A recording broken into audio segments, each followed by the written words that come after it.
விளக்கமளித்திருக்கிறார்கள். இந்த பிரச்சனைக்கு ஒரு நல்ல தீர்வு காண வேண்டும் என்று சொன்னால் சாதி வாரியான மக்கள் தொகையினுடைய கணக்கெடுப்பு ஒன்றிய அரசால் விரைந்து எடுக்கப்பட வேண்டும்.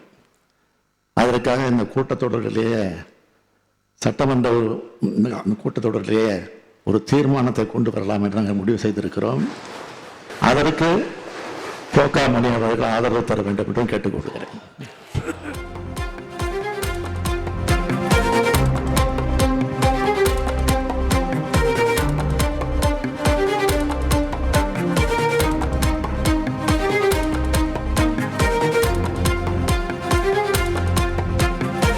விளக்கமளித்திருக்கிறார்கள்.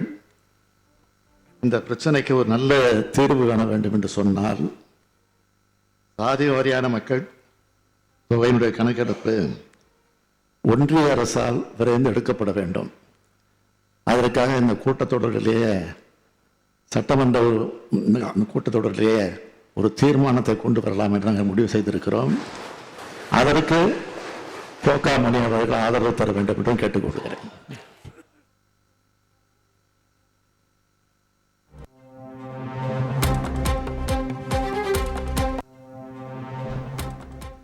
சாதிவாரி கணக்கெடுப்பை வலியுறுத்தக்கூடிய வகையில் தீர்மானத்தை இந்த கூட்டத்தொடரிலே கொண்டு வர இருப்பதாக தமிழக முதலமைச்சர் சட்டமன்றத்தில் தெரிவித்தார்.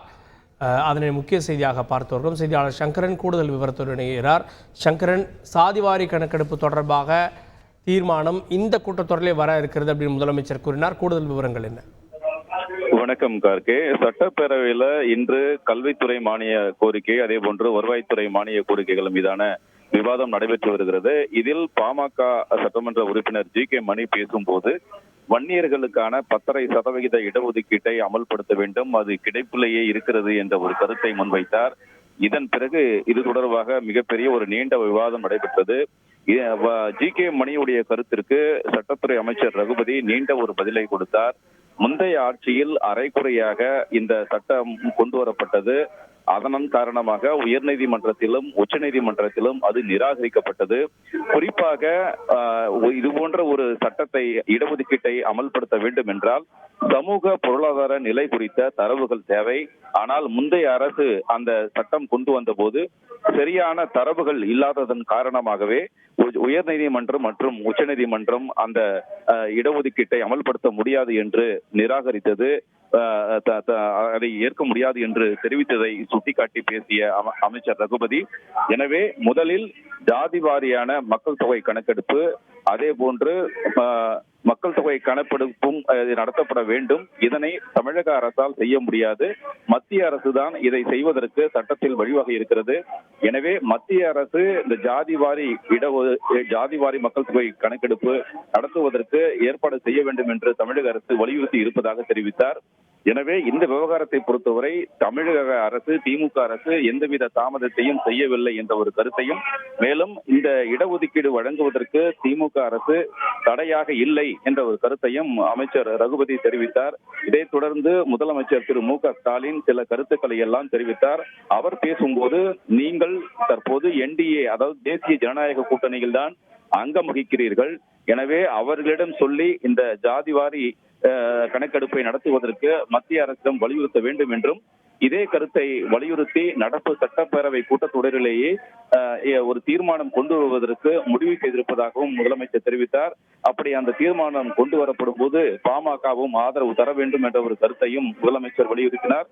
இதைத் தொடர்ந்து மேலும் அமைச்சர்கள் ஏவாவேலு பேசும்போது, வெளியிலே சட்டப்பேரவைக்கு வெளியே இந்த வன்னியர்களுக்கு இடஒதுக்கீடு வழங்குவதில் திமுக அரசு எதிர்ப்பாக இருப்பது போன்ற ஒரு கருத்தை பாமக தொடர்ந்து பேசி வருகிறது.